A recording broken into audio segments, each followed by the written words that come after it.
주님께서 주신 말씀은 마태복음 27장입니다. 마태복음 27장 45절에서 50절까지 말씀입니다. 45절에서 50절까지 말씀을 같은 교독하도록 하겠습니다. 제가 먼저 읽도록 하겠습니다. 제6시로부터 온 땅에 어둠이 임하여 제9시까지 계속되더니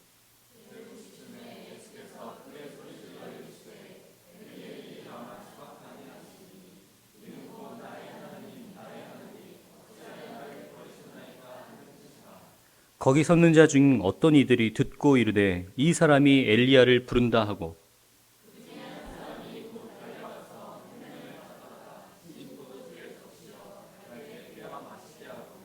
그 남은 사람들이 이르되 가만두어라 엘리야가 와서 그를 구원하나 보자 하더라.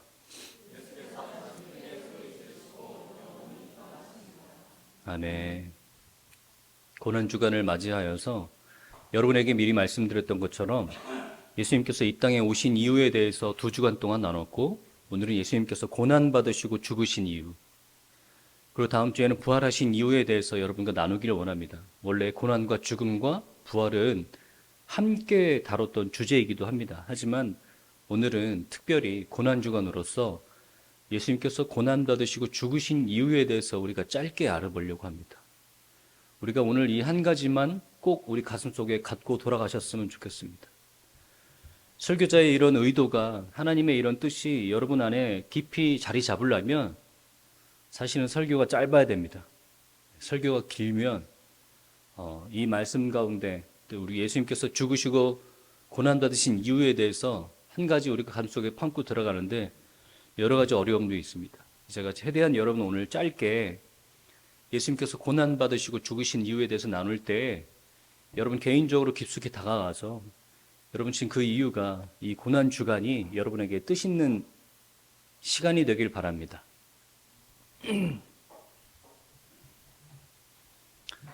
제가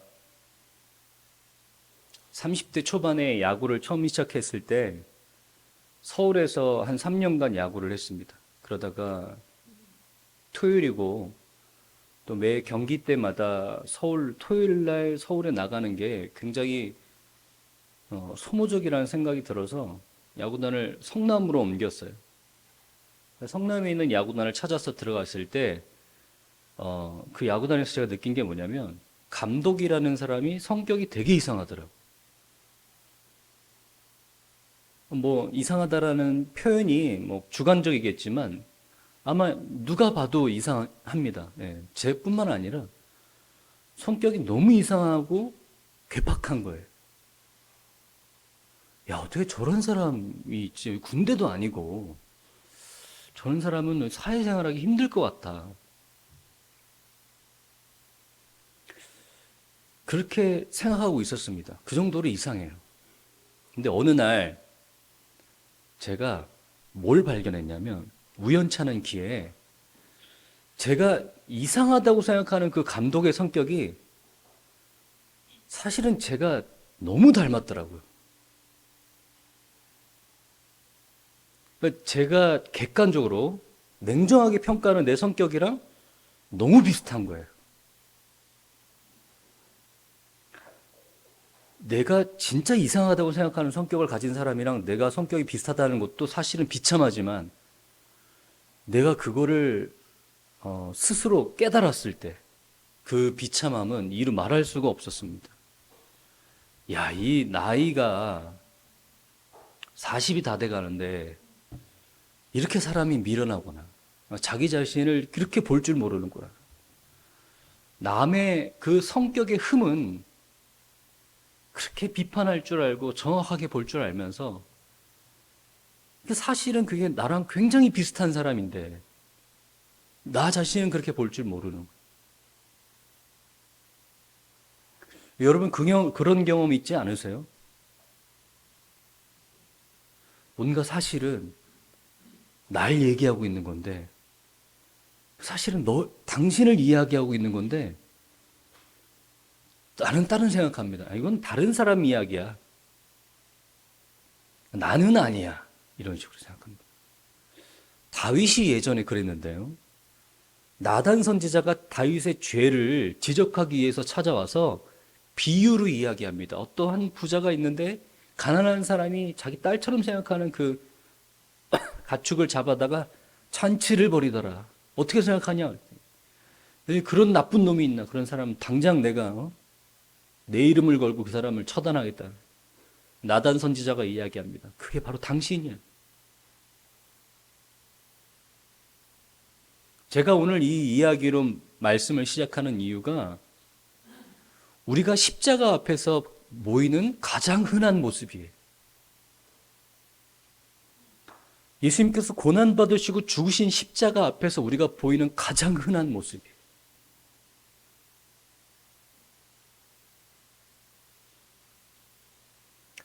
여러분 십자가를 한번 묵상해 보십시오. 특별히 예수님께서 죽으시고 고난받으시고 죽으셨던 그 십자가에 대해서. 날씨가 화창한 날입니다. 오늘 날씨가 얼마나 좋은지. 꽃이 또 얼마나 많이 펴서 세상이 얼마나 아름다운지. 화창한 날씨 아름다운 세상에서 주일이 됐어요. 옷을 깔끔하게 차려입고 예배를 드립니다. 고난주간입니다. 십자가를 묵상하라고 합니다. 십자가 앞에 서 있어요. 십자가를 묵상할 때 내가 마치 십자가 앞에 서 있는 것처럼 생각을 합니다. 근데 그 십자가 앞에 서서 여러분들은 어떤 생각을 합니까?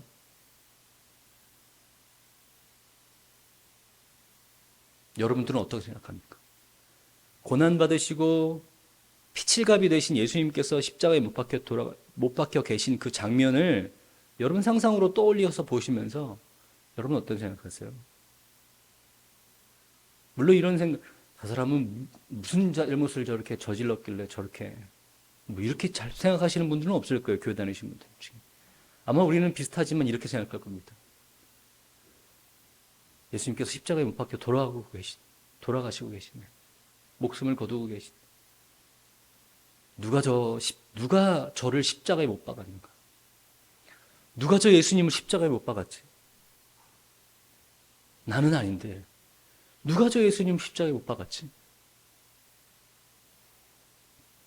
저들이 예수님을 십자가에 못 박았어. 저들의 죄가 예수님을 십자가에 못 박았어요. 나는 아니야. 왜요?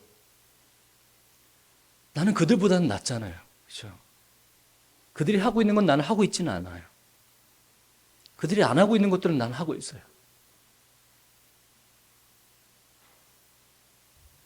누구래 예수님께서 죽으시고 고난받으신 십자가를 생각할 때 여러분 우리가 가장 흔한 모습이 이런 거예요. 성공의 사제였던 러틀리지라는 사제가 예수님의 마지막 말들이라는 책에 이렇게 얘기합니다. 우리가 예수님의 십자가 고난을 생각할 때 우리가 그 이유에 대해서 생각해 본 적이 있는가? 예수님께서 그렇게 고난받으셨던 그 이유에 대해서 생각한 적이 있는가? 우리가 예수님께서 받으신 고난과 죽으신 십자가를 생각할 때 우리에게 도움을 준 사람이 하나 있습니다. 예수님께서 받으셨던 고난과 순환, 수치와 이런 것들을 떠올려 보시기 할 때 우리에게 도움을 주는 사람이 하나 있어요. 네. 사도 바울도 아니고 예수님도 아니고 멜 깁슨이죠. 멜 깁슨의 그 패션 오브 크라이스트라는 영화를 보면요. 예수님께서 고난 받으시는 장면이 아주 디테일하게 나옵니다. 그래서 우리가 예수님의 고난을 생각하라고 하면 예수님께서 죽으신 그 십자가를 생각하려고 하면 우리 안에 자연스럽게 그 이미지가 떠올라요. 근데 그거를 꼭 집어서 러틀리지가 뭐라고 얘기하냐면 우리는 흔히들 그런 이미지를 떠오르는데 사실 복음서를 기록했던 이 저자들도 우리에게 십자가를 그런 관점으로 소개하고 있지 않다. 그가 얼마나 아프셨을까? 그가 얼마나 고통스러우셨을까? 그거에 집중하고 있지 않다. 오히려 성경은 복음서 저자들은 그가 고난받으신 이유에 대해서 깊이 생각하길 원하고 그가 왜 그렇게 모진 수치와 채찍질을 당해야만 했는지, 그 수치의 대명사인 나무에 달려야만 했는지에 대해서 우리는 깊이 묵상하고 생각해야 된다. 러틀리지라는 사람은 참 특이하게도 한평생을, 지금 43년생이신데 한평생을 십자가만 묵상하시는 그런 신학자로 유명합니다. 그래서 그 굉장히 엄격하게 십자가에 대해서 말씀하세요.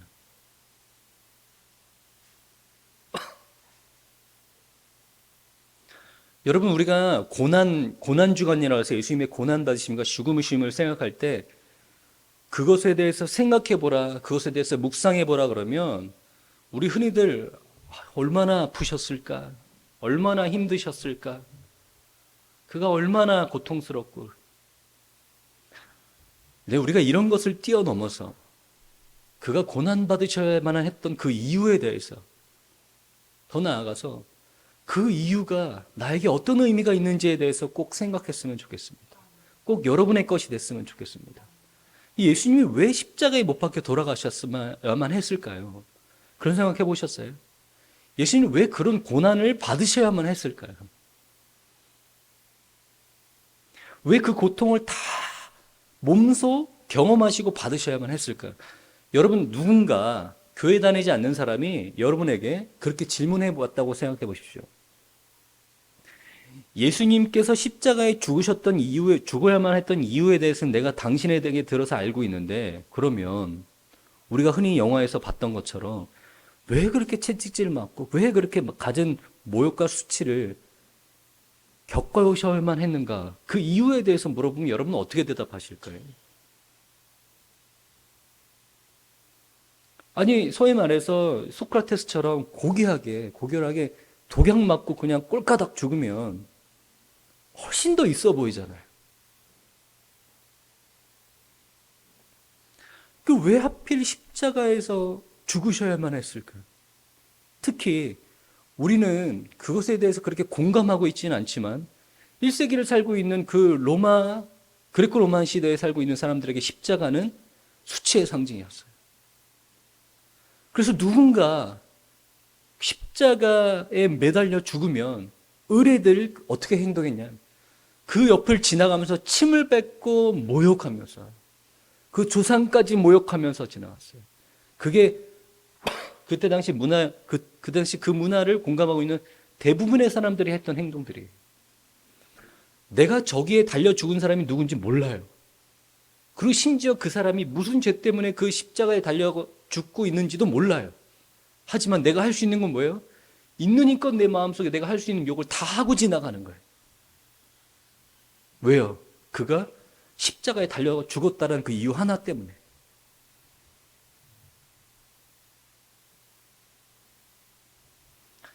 그런 수치의 상징인 십자가에 예수님께서 돌아가셨다라는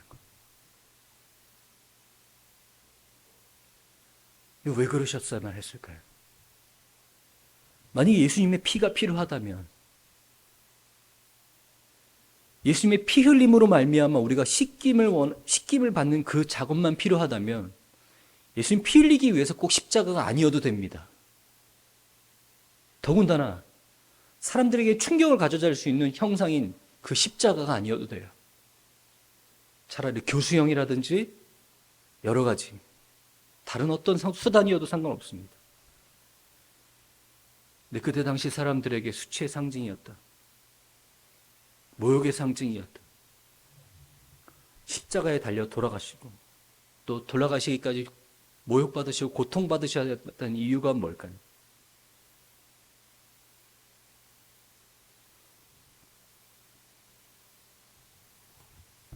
로마서 6장 17절과 18절 한번 찾아보기를 원합니다. 여러분 이 말씀 아시죠? 우리 같이 한번 읽어보겠습니다. 하나님께 감사하리로다.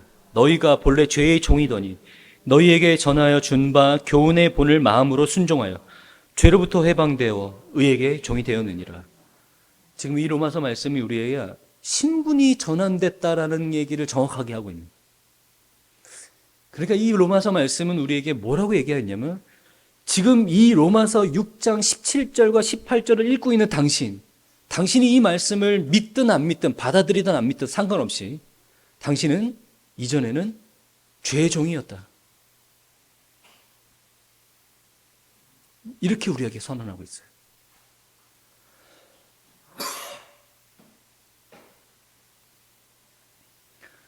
이전에 우리는 죄의 종이었다. 근데 우리가 예수 그리스도로 말미암아 예수 그리스도의 그 십자가 구속으로 말미암아 죄로부터 해방되어 이제는 의의 종이 됐다라고 얘기하고 있어요. 여러분 여기서 제가 이 말씀 드리려고 합니다. 예수님께서 왜 십자가에서 그를 가진 수모와 고통과 죽임을 당하셔야만 했나? 왜 하필이면 십자가여만 했는가? 십자가에서 그 가진 수모와 고통과 수치를 당해야만, 죽임을 당해야만 했던 인물이 뭔지 아세요? 누군지 아세요?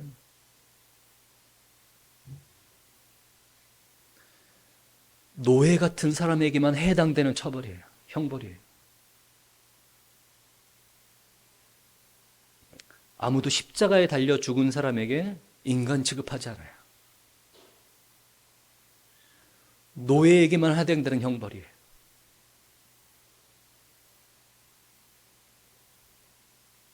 그런 인간의 존엄성과 인간의 그런 가치와 이런 것들은 사그리 무시된 형벌이에요. 노예에게만 합당하고 마땅한 형벌이에요.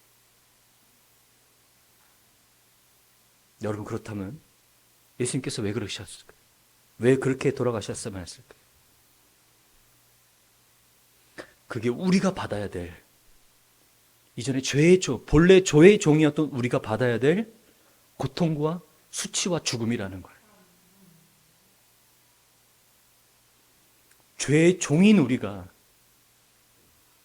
죄의 종이라는 신분 때문에 인간의 존엄성과 가치도 사거리 죽어야 되는 십자가라는 수치의 상징인 형벌장에서 목숨을 잃어야 되는 우리의 존재라는 거예요.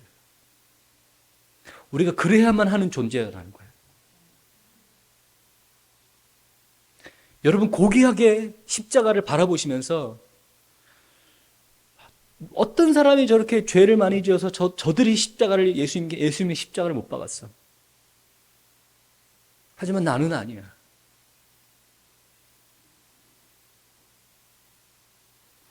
여러분 이렇게 생각하시는 분들이 있습니까? 내가 고난주간에 주일날 교회에 와서 예수님 십자가의 형벌을 생각하고 죽으심을 생각할 때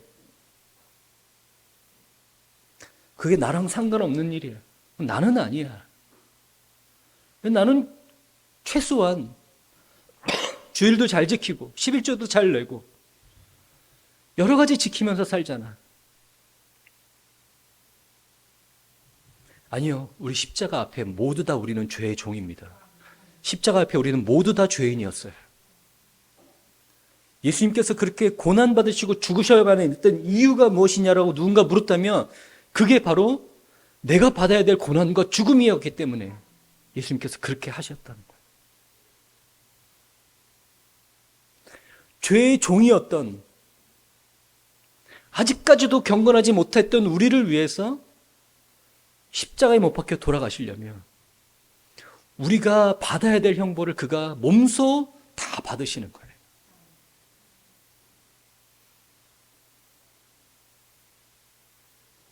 그 채찍질이, 그 못 망치질이, 그 창끝이 다 우리가 다 받아야 될 고난과 형벌입니다.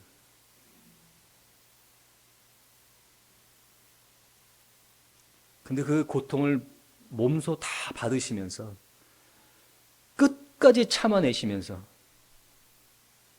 러트리진이 이렇게 얘기합니다. 예수님께서 십자가에서 유일하게 한마디 하십니다.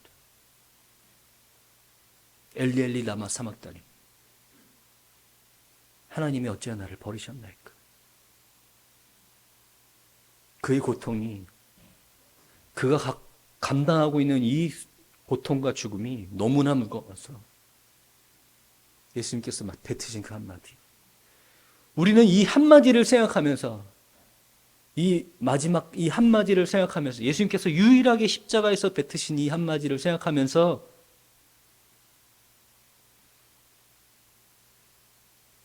우리는 본래 죄의 종이었더니 그의 십자가 죽으심으로 말미암아, 그의 십자가 고통으로 말미암아 우리가 의의 종이 되었다. 우리가 받아야 될 고난과 수치와 죽음을 그가 몸소 받으심으로 말미암아 우리가 하나님의 자녀가 되었다. 이것을 여러분 깊이 생각하시고 이것을 가슴속에 생각하시고 돌아가시길 바랍니다.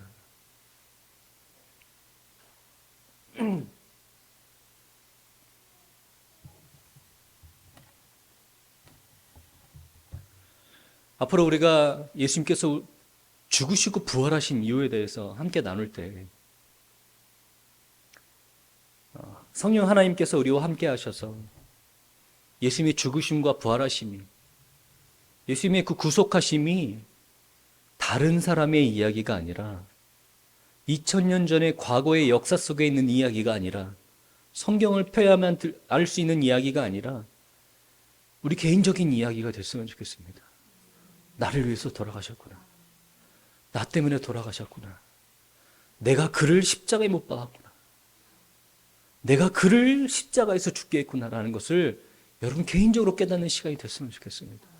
우리 이 시간 이렇게 찬양하고 말씀을 마치려고 합니다.